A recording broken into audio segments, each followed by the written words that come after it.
আমি খুলনা সেক্টরে ছিলাম। আমার 10 সালে 25-এ এবং 26-এ যে ঘটনা ঘটেছে এটা বিডিআর বিদ্রোহ নামে আখ্যায়িত দিয়েছে। মূলত আমরা কোনো অপরাধ করি নাই, আমি কোনো অপরাধ করি নাই, তারপরে আমাকে 2.5 বছর জেল দিছে।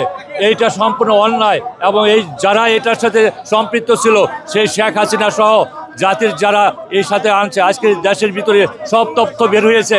আমি তাদের দৃষ্টান্তমূলক সাজা চাই, আমি আমাদের চাকরি ফেরত চাই এবং পুনরায় যাতে আমাদের সকল সুযোগ সুবিধা সহকারে আমরা বিডিআর পিলখানায় যেতে পারি, আমরা চাকরিচ্যুত বিডিআর সবাই যাতে আমরা পিলখানায় যেতে পারি, এই জন্য আমরা জোর দাবি জানাচ্ছি।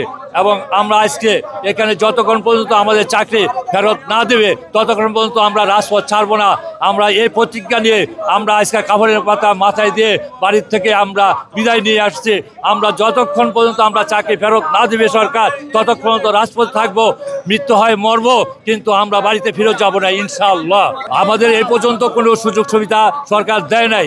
যারা যারা আজকে জেলখানায় ছিল তাদের মুক্তি দেওয়ার আশ্বাস দিয়েও তারা আজকে পর্যন্ত আমাদের ভাইদেরকে ছাড়ে নাই। কিছু সংখ্যক ভাইকে ছাড়ছে, কিন্তু জামিনে মুক্তি এখনো পর্যন্ত অসংখ্য মানুষ রয়ে গেছে, যেখানে 834 জনের ভিতরে 127 জন লোককে ছাড়ছে, বাকি লোকগুলো এখনো জেল হাজতে রয়েছে। আমাদের দাবি তাদেরকে সম্পূর্ণভাবে মুক্তি করে দেখ এবং যারা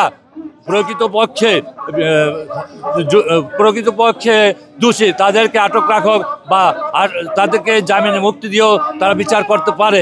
অতএব আমাদের সম্পূর্ণ ন্যায্য দাবি, আজকে 8টা দফা নিয়ে আমরা আজকে রাজপথে আসছি। আমাদের মূল লক্ষ্য এবং উদ্দেশ্য আমাদের প্রত্যেকটা বিডিআর ভাই, আমরা নির্যাতিত আজকে 17টা বৎসর আমরা দুঃখে দুঃখে মরছি, আমাদের পরিবার পরিজন নিয়ে অত্যন্ত কষ্টের ভিতরে আছে। আজকে আমাদের ছেলে মেয়ে নিয়ে অত্যন্ত কষ্টের ভিতরে দিনাবাদ করতেছে। আমি সরকারকে এসে আবেদন জানাবো যে আপনারা আমাদের প্রতি লক্ষ্য করেন এবং আপনারা সত্যিকার অর্থে তদন্ত করে তদন্ত কমিশনটাকে যে 2-এর অমত দিয়ে ব্যতীত করে রাখছেন এটাকে প্রত্যাহার করেন এবং আমাদের দাবি দাওয়াগুলো আপনি সম্পূর্ণভাবে মেনে নেন। আমি স্বরাষ্ট্র উপদেষ্টাকে বলবো আপনি আমাদের যে তদন্ত করেছেন তার মূল বিষয়টা আপনি জানার পরেও আপনি আমাদের প্রতি অন্যায় অবিচার করতেছেন।